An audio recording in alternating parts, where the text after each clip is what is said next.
are in 1 Samuel chapter 29 this morning. 1 Samuel chapter 29. My plan this morning is to finish out the book, 1 Samuel, so that we can dive into 2 Samuel next Sunday.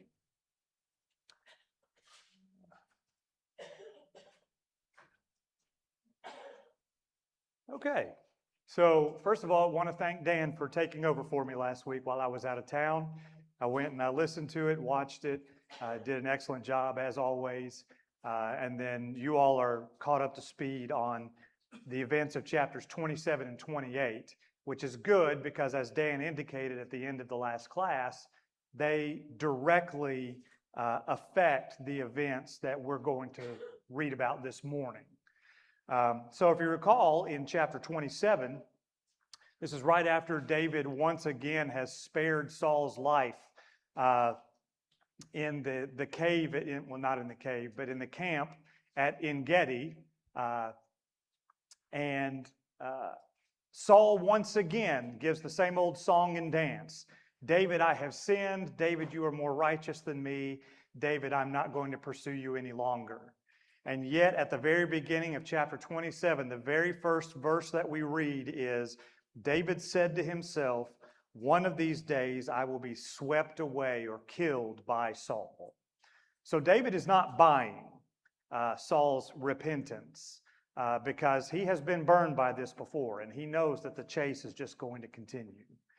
And so then that takes him, as we read in chapter 27, as you talked about last week, to a Philistine city called Ziklag. Okay, so David goes to the Philistine king, Achish, and this is the same king, presumably from a few chapters before, where David feigned madness.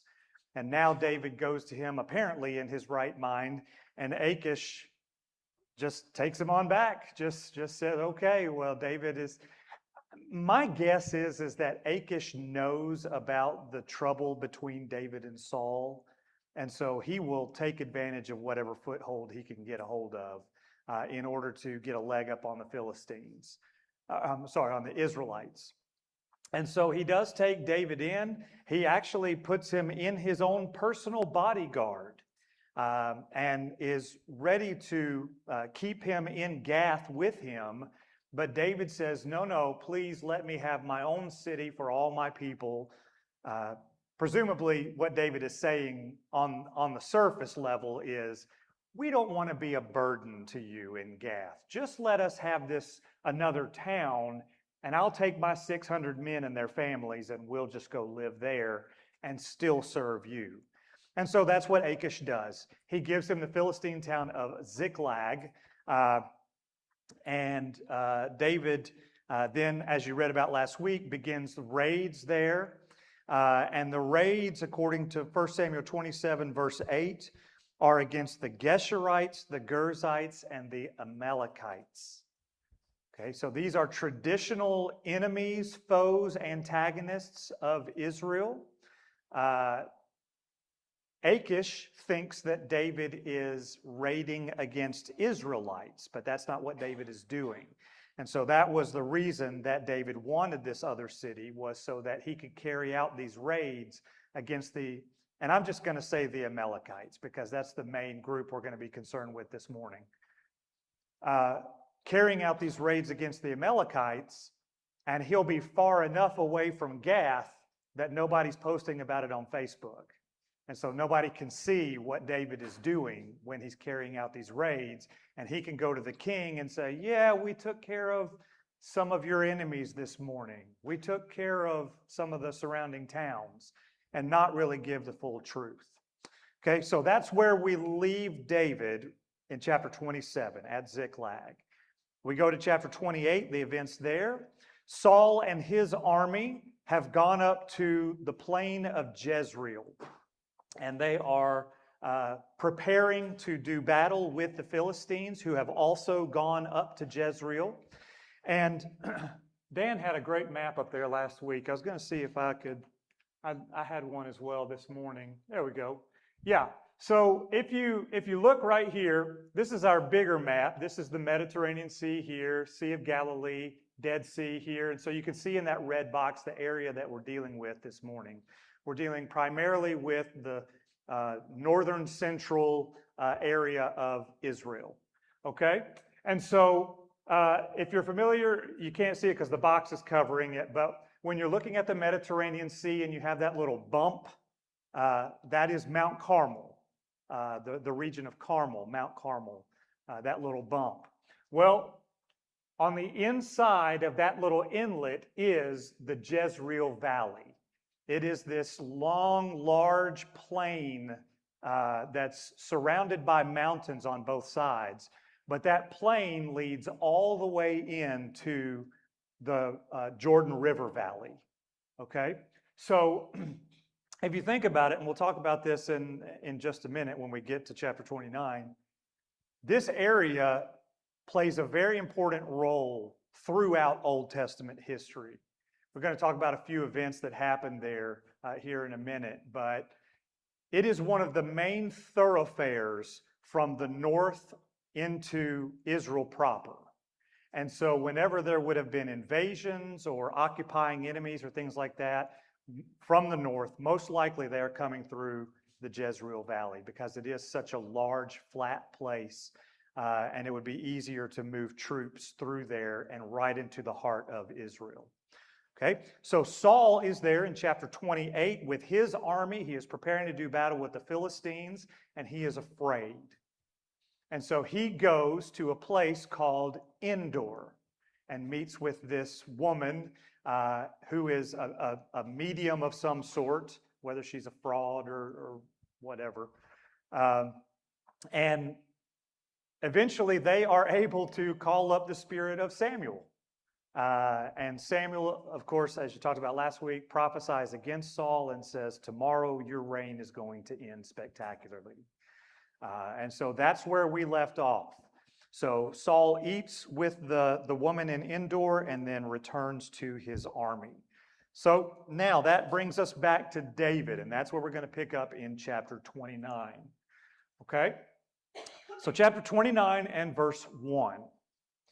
Now the Philistines had gathered all their forces at Aphek, and the Israelites were encamped by the spring that is in Jezreel. Okay, so let's get our bearings here based on the markers that are given to us in the text. It is believed that Aphek, and there are multiple Apheks in the Bible, by the way. There's like 3 or 4 or 5 Apheks that are mentioned throughout Scripture. This is one that is at the head of the Jezreel Valley, up by the Kishon River. And so for the Philistines, this would have been a good place to put their troops because they could go to the river and get water and sustenance and things like that, and be ready to fall down on the Israelite forces. Down here is where Saul's forces are. So they're at either end of the valley, awaiting to do battle and preparing for this great conflict that's about to happen. Okay, now up here, David is with the army at Aphek. Saul is with the army down here. And by the way, here is Endor as well. So Saul would have gone around Mount Moriah. You can't see that, not Moriah, but Morah. You can't see that's right there. He would have gone around Mount Morah and then come back to the spring to meet back up with his troops after meeting with that medium. And so the Jezreel Valley, as I just mentioned, has played and will play a very large role in Old Testament history. As I just mentioned, it's one of the main pathways from the northern lands of Aram and Syria and the lands north of that. And so many invading armies from the north would use the Jezreel Valley as a gateway to invade lands to the south. So just kind of some notable events there. If you recall in Judges chapter 4, the story of Deborah and Barak. If you remember, Sisera's army was coming from the north. And it is in the Jezreel Valley that Deborah and Barak's forces meet Sisera's, and where Sisera meets his grisly end at the hands of Jael. So that is in the Jezreel Valley. Also, in the next few chapters in the book of Judges, it is also the place where Gideon defeats the Midianites. You remember the story of Gideon's 300 and them going up against a much larger force of Midianite soldiers. That is in the Jezreel Valley. It will be the site of some future events as well. In 1 Kings chapter 21, the Jezreel Valley and surrounding Jezreel, the town, is where Naboth's vineyard is. So when Ahab wants to take Naboth's vineyard, that is in the Jezreel Valley. So it's a very fertile place as well. It will be the site of the beginning of Jehu's campaign against the house of Ahab, tying directly into Ahab taking that vineyard from Naboth, and looking much longer forward in history to the end of the divided kingdoms. The Jezreel Valley is going to be the site where Judah's last good king, Josiah, will die as he's pursuing Pharaoh Necho because he's afraid that the Egyptians are going to invade the land, even though they're fighting Assyria and later on Babylon. Okay? So we have to ask the question then, okay? Kind of looking at our larger map, if you can see it down here, this is the Philistine territory. Why do they go all the way up here to the Jezreel Valley to invade Israel? Okay, I was going to try to find a larger map. I ran out of time. I just couldn't find a good enough map. But if you can see here, the hill country of Judah, that's where David has been spending most of his time hiding from Saul. Well, we talked about that 2 weeks ago in that this hill country is not just the rolling hills like Kentucky, that there are plateaus and crags and things like that. It's a very rough, rocky terrain. And so the Philistines, if you recall, the Philistine army, the strength of the army is not giant soldiers like Goliath. It is iron chariots. Okay, so the Philistines are taking their iron chariots up the coast of the Mediterranean Sea and circling back through the Jezreel Valley. So if you think about it, this large, open, grassy area would be a perfect place for the Philistine armies to invade Israel because they can bring their chariots in and overrun any army that comes up against them. And so that's what's happening here. Also, if you think about it, if the Philistines are victorious and they conquer the entire Jezreel Valley all the way into the Jordan River, they effectively split Israel in half. The northern tribes would have no access to the southern tribes except to go all the way around through the land of many of their traditional enemies. And so it would really diminish Saul's territory for the Philistines to take a foothold right there in the middle of the kingdom of Israel. And then also defeating Saul in this place in such a decisive manner would really subdue the leadership of Israel in the region and the dominance of Israel in the region. If the Philistines win here, they have a foothold to sweep southward into the Judean towns bordering the Philistine lands and then expanding their territory throughout that area. So just kind of some points of interest there. I like battle history. I think that military history is super interesting. And when we read about battles in the Bible, when you look at the map and how the battles take place and the locations where they take place, it just really paints a picture, I think, for us. So there we are. We've got our players set up. The Philistines are at one end. The Israelites are at the other end. So again, David is with the Philistines in Aphek. We pick up in verse 2 here of chapter 29. As the lords of the Philistines were passing by in hundreds and by thousands, and David and his men were passing in the rear with Achish, the commanders of the Philistines said, "What are these Hebrews doing here?" And Achish said to the commanders of the Philistines, "Is this not David, the servant of Saul, king of Israel, who has been with me now for days and years? And since he deserted to me, I have found no fault with him to this day." But the commanders of the Philistines were angry with him And the commanders of the Philistines said to him, "Send the man back, that he may return to the palace to which you have assigned him. He shall not go down with us to battle, lest in the battle he become an adversary to us. For how could this fellow reconcile himself to his Lord? Would it not be with the heads of the men here? Is not this David, of whom they sing to one another in dances? Saul has struck down his thousands, and David his 10,000s." Okay, let's pause right there for just a second. David, at this juncture, has been with Achish now for about 16 months. So he has developed a rapport and a foothold within the Philistine forces. And so he has gained the trust of Achish, partially because of these raids and partially just because he hasn't done anything against the Philistines themselves while he has been there. So he has ingratiated himself to Achish and the people in that area. What he has not done has ingratiated himself to the rest of the Philistine lords. And so they wisely see David and his troops at the rear of the Philistine army and say, "Whoa, hold on, something is fishy here. We don't like this. We don't like having David and his men behind us."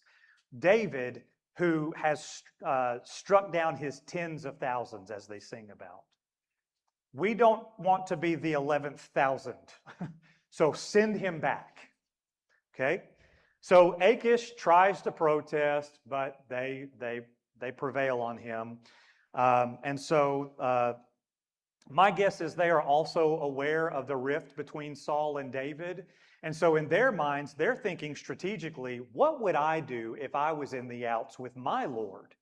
Well, I would get in good with the other army, and then at the moment that they least expect it, when they are fighting my people, I will turn against them, and then you'll have this pincer effect at either end of the valley, and they will be trapped in the middle of it. So that's kind of their thought process there. Okay, verses 6 through 11. We're not going to go through all of this, but Achish goes to David and tells him about the Philistine lord's decision. And he says, "David, I'm sorry, you got to go back. They don't want you here. I need them more than I need you. So you've got to go back."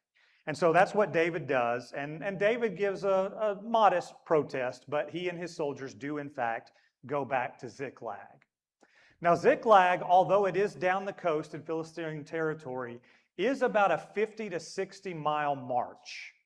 And so as the text tells us, it takes David and his men 3 days of hard marching to get back down to Ziklag after they have already marched north with the Philistine forces from Gath.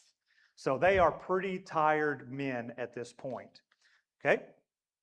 So let's kind of think about this for just a second. All right? David wants to stay with the army. Achish wants David there. Now, who are they fighting against? We've kind of already mentioned it, but I'm going to get interactive here. Who are they fighting against? They're fighting against Israel, right? They're fighting against Saul. Okay? Now, for the Philistine lords to say this against David, yes, it is a strategic move on their part not to have an Israelite at the back of their army. But thinking about this, do you think that it is just circumstantial that the Philistine lords demanded that David be sent back? Or might there be something larger in play here? I will submit that to you. What do you think? What might be happening? Eddie? David's made it clear he never wanted to attack or fight against Saul. Yep. And it seems clear that God has arranged to keep that from happening. Right. Okay. Yeah, that's my thoughts too. Okay, so it's not just circumstantial, it's providential. God is taking care of David in that he's not putting him in battle. And God is taking care of his people in that he's not putting David against his own people. Okay? So we can see the hand of God at work in the maneuvering here. And hopefully we'll continue to see that here as we continue on. Any other thoughts on that? Yeah. Verse 4, it's interesting, those Philistine lords, they ask the question, "For with what could this man make himself acceptable to his Lord?" Right. So, I mean, is it talking about Saul as being this king, or is it God? But regardless, Sure. it's not withtelling him. Right. Right. Yeah. And so is it a big L or a little L, right? Yeah. I think that they are talking about Saul, but your point is valid that really in the larger sense, with what could he ingratiate himself to the Lord by not fighting against his own people? Yeah, good point. Okay, let's continue on here. Chapter 30. Now, when David and his men came to Ziklag on the third day, the Amalekites had made a raid against the Negev and against Ziklag. They had overcome Ziklag and burned it with fire and taken captive the women and all who were in it, both small and great. And they killed no one, but carried them off and went their way. And when David and his men came to the city, they found it burned with fire, and their wives and sons and daughters taken captive. And then David and the people who were with him raised their voices and wept until they had no more strength to weep. David's two wives also had been taken captive, Ahinoam of Jezreel and Abigail, the widow of Nabal of Carmel. And David was greatly distressed, for the people spoke of stoning him, because all the people were bitter in soul, each for his sons and daughters. Now, I realize we're halfway through a verse there, but let's pause for just a second, because the other half of that verse is a turning point. So, again, let's set the scene here, okay? Ziklag, as we just mentioned, is the city given to David by Achish. And so then the families of David and all his men are there as well. You know, as we've kind of seen the movement of David throughout the wilderness, we, I think, have this idea that it's just David and his soldiers. But what they've done is over time brought their families to them as well, because they would not be safe in Saul's clutches either. And so we really have kind of a small nation that's basically moving from place to place. And they have set up roots in Ziklag. Now imagine that you are David and your troops. You have just gone on this long march north preparing for battle. You didn't actually participate in the battle, but now you have returned south after a long 3-day journey. Okay? You start to round the hills and you see smoke, and a lot of it. And so then they top the rise over there on the Philistine plains to Ziklag, and they see that the entire city has been burned down. There's nobody there. It is all gone. What does that do to David and his men? Well, we see here in the text, they are despondent. They are grieving outwardly. They fall to their knees. They cry out, it says in verse 4, wept until they had no more strength to weep. They have followed David for so long. We are probably at 8 to 10 years of David running from Saul. And they have followed David wherever he goes. And now they end up in Philistine territory, in enemy territory, because David has not been consulting God and David has not been trusting in God. So he goes to the Philistines, they set up camp there, and they come back, and everything they have is gone. Their families, their homes, everything. Okay? So the reaction here, David is obviously grieved, but in verse 6, we see kind of the extent to the discontent with David's soldiers. David was greatly distressed, for the people spoke of stoning him, because all the people were bitter in soul, each for his sons and daughters. Okay, so they are ready to kill David. Now, I don't know if this is everybody, but there is definitely a contingent here that is discontent with David's leadership, and so they are ready to do Saul's work for him and take David out. So let's, again, kind of think about the circumstances of what's happening here. So it is the Amalekites that we read about that have come to Ziklag and burned everything and taken everyone captive.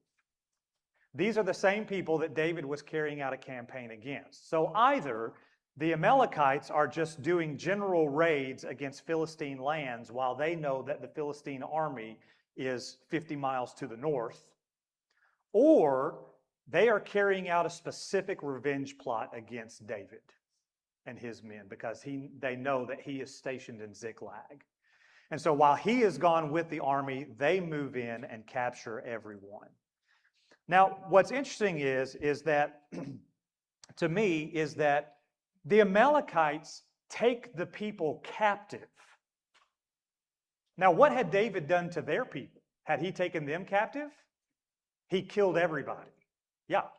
It says in chapter 27 that David, when he's carrying out these raids against the Amalekites and these other groups, he doesn't leave anyone alive that he runs across. He is slaughtering these people.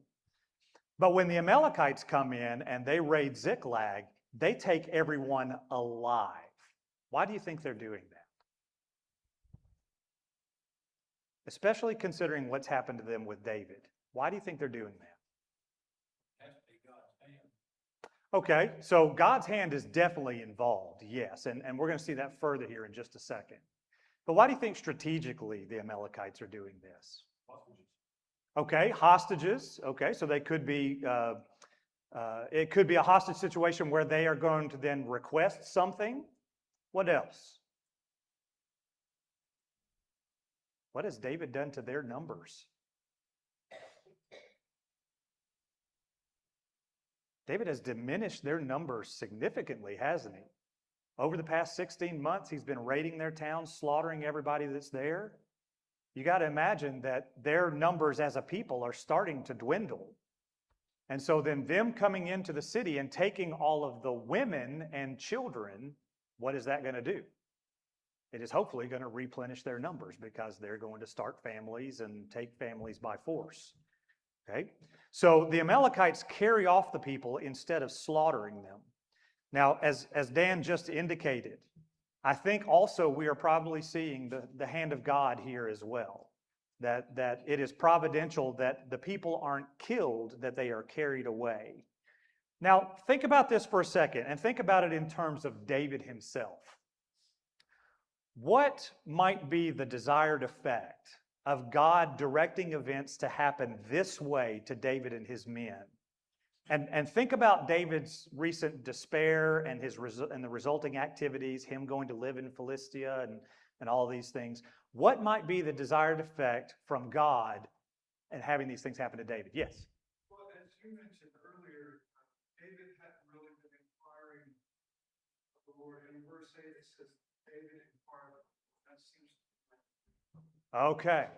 So I don't want to say God is forcing David's hand, but we have definitely seen throughout Scripture to this point that whenever people become either complacent or self-satisfied or turn from God and He wants a plan carried out, He will direct events in order for that plan to be carried out.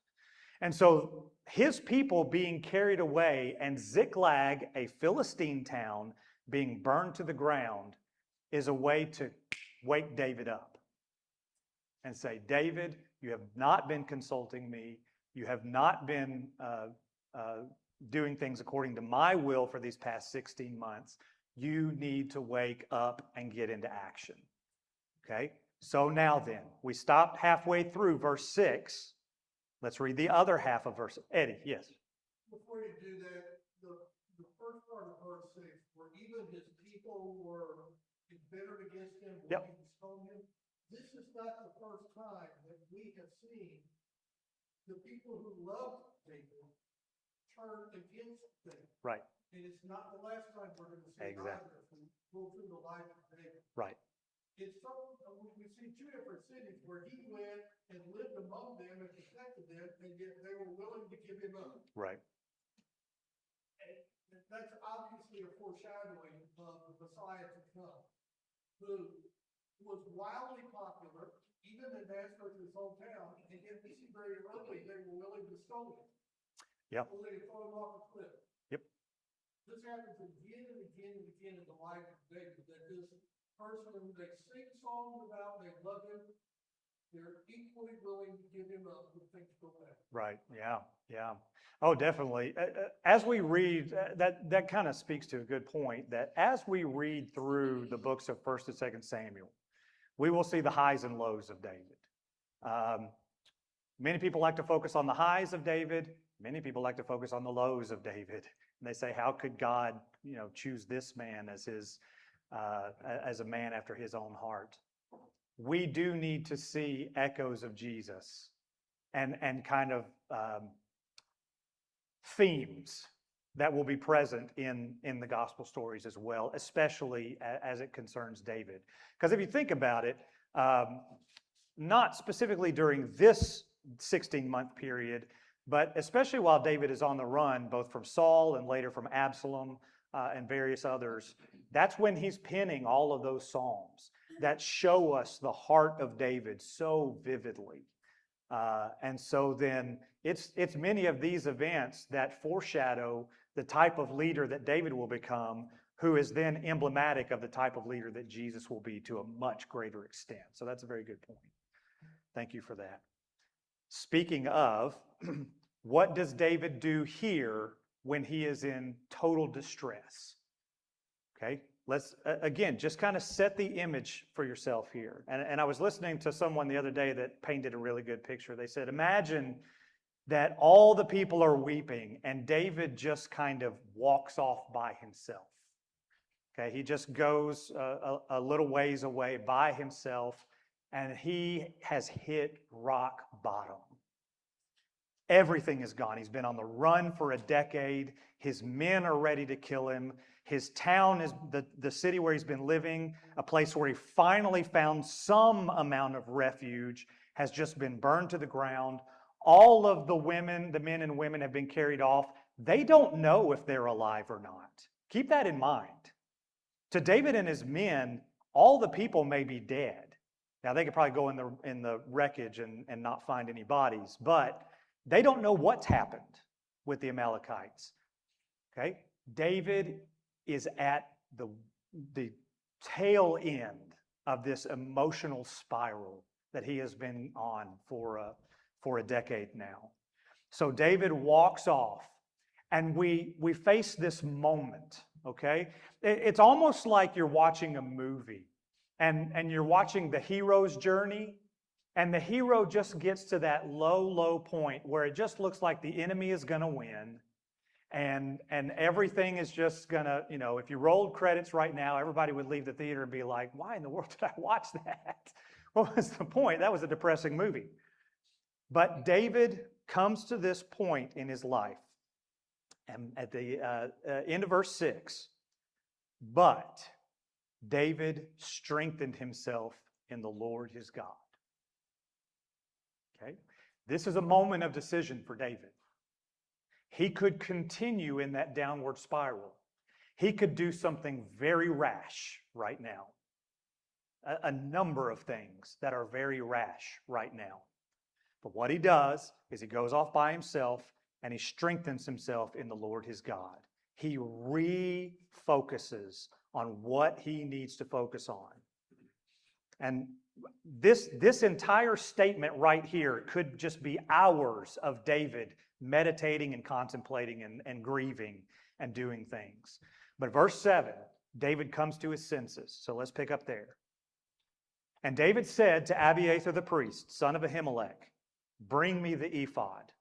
So Abiathar brought the ephod to David, and David inquired of the Lord, shall I pursue after this band? Shall I overtake them? And he answered him, pursue, for you shall surely overtake and shall surely rescue. Okay? So this scene is beautiful. David comes back to his people.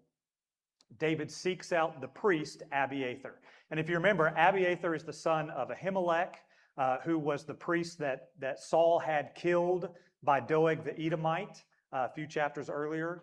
And so Abiathar escapes. And what we see here and in some of the earlier chapters is when Abiathar escapes, he also brings with him the ephod.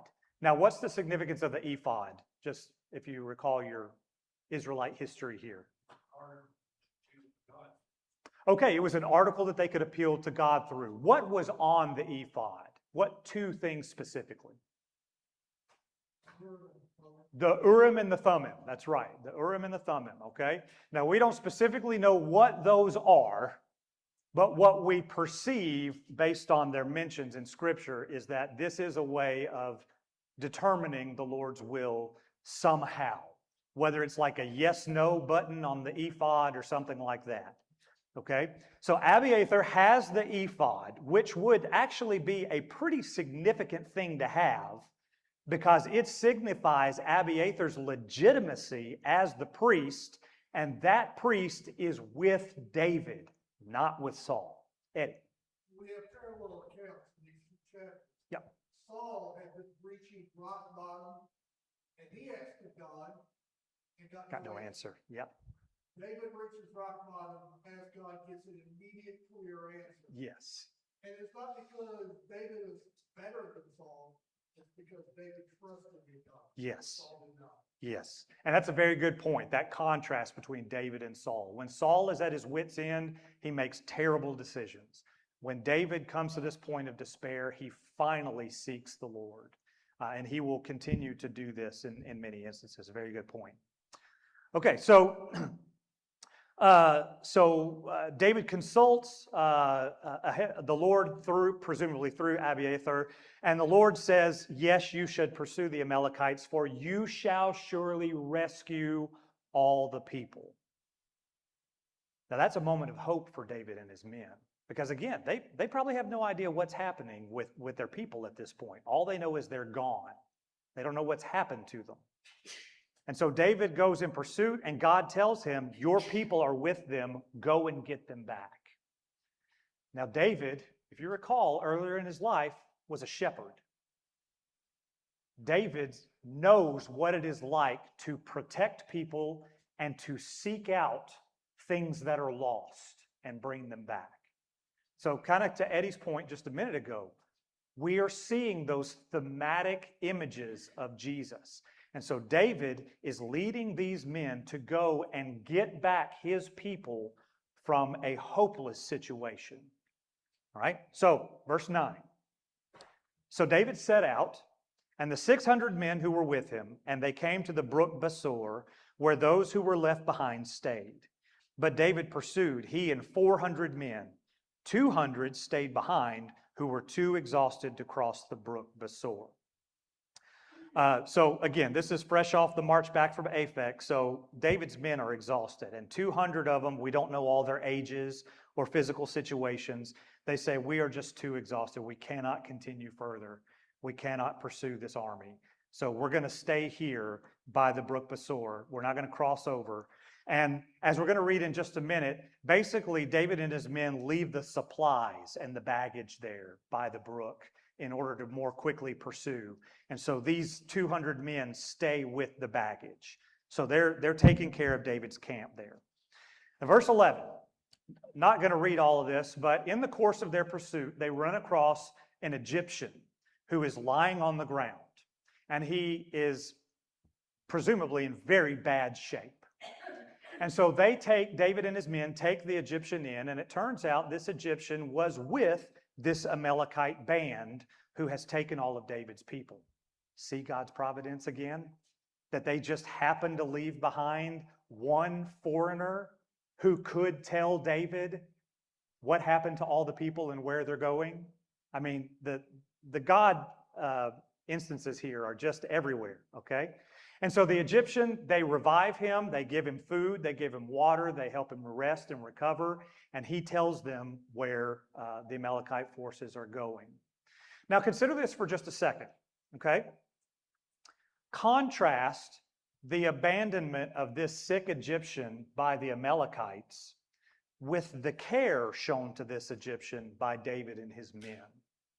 This is the type of person that David is. That even when he is in hot pursuit of the Amalekites and he needs to get to his people as quickly as possible, he takes this one individual in and gives him food and water and rest, and then discovers what the Egyptian knows. Okay? So they took this man in when they had no reason to. They could have just left him sitting there and continued their march, and yet they take him in, and what ends up happening is they get the very information that they needed to help them on their task. Okay? And so verse 16, the Egyptian takes them down to the Amalekite camp. And David decimates the Amalekite forces. Okay? And it says, verse 18, David recovered all that the Amalekites had taken. And David rescued his 2 wives. Verse 19, I think that this statement is so significant. Nothing was missing. Nothing was missing, whether small or great, sons or daughters, spoil or anything that had been taken. David brought back all. Okay? So yes, that speaks to the speed with which David was able to get to his people, but on a much greater level, it speaks to God's care for David and his people. That God has directed these events to where no one was harmed, no one was killed, and David got back everything. And then, according to verse 20, and then some. David also captured all the flocks and herds, that's presumably of the Amalekites, and the people drove the livestock before him and said, "This is David's spoil." Eddie. And again, the theme of Jesus in John 17, his high priestly prayer, he specifies, "In all that you gave me, I've lost not one." Right. Yeah, that's a very good point. Yeah. And because of trust in God. Yeah, that's right. Ted, yeah. So I have very, very little background Me too. in the Old Testament. Sure, me too. I'm just reading this, and literally David needs to know if he should go against his people. And it's like, give me the phone, let me call God. Yeah. It's an item. Yeah. And it's not just, so it like lends a lot of understanding on people's kingdom's pursuits of the ark, or I know to this day, a lot of the Jewish faiths they don't deny that Jesus did miracles. They think it was because he had an ability or in the name of God to do it. So like this really was a time where if you possessed something, you could talk to God. Yeah. Like it's like he sent him a text. And okay, go for it. I mean, it's really that. But then at other times, David seems to get answers from God in many different ways. Right. Yeah. But literally, you put this on, this clothing, get a message from God. Sure. And again, the ephod and the Urim and the Thummim and how they work are kind of a mystery to us in terms of just the logistics of how all that worked. What I see here, I think your point is valid. God could have communicated with David through any way he wanted. It could have been dreams, it could have been direct speech or inward communication, however God speaks to people. And we see it in many, many other places. God speaking to Moses, God speaking to David working with the priesthood. It's these little details in the text that kind of give me clues as to larger themes that are happening here. And I kind of mentioned this a second ago. David, in his despair, going to the priests and trying to go through the correct channels, right? To entreat God and consult God and find out his will. I think kind of speaks to a larger point of David's turn of heart here. That he's not just doing things as Saul did because they seem wise to himself or because they were strategically, beneficial or anything like that. David is turning back to God in the best way that he knows how. And so he goes to Abiathar. And what I think is happening here is Abiathar is consulting God and giving the answer to David. I mean, it does say that the Lord spoke to David, but I think the priest is acting as a medium here. That's my understanding of it. Yes? I think this contrasts with 27 verse 1, when David starts down the spiral. Yes. It says he said to himself. Yes. And now we're talking to himself, he's going back to himself. Right. Exactly. Exactly. Yep. Yep.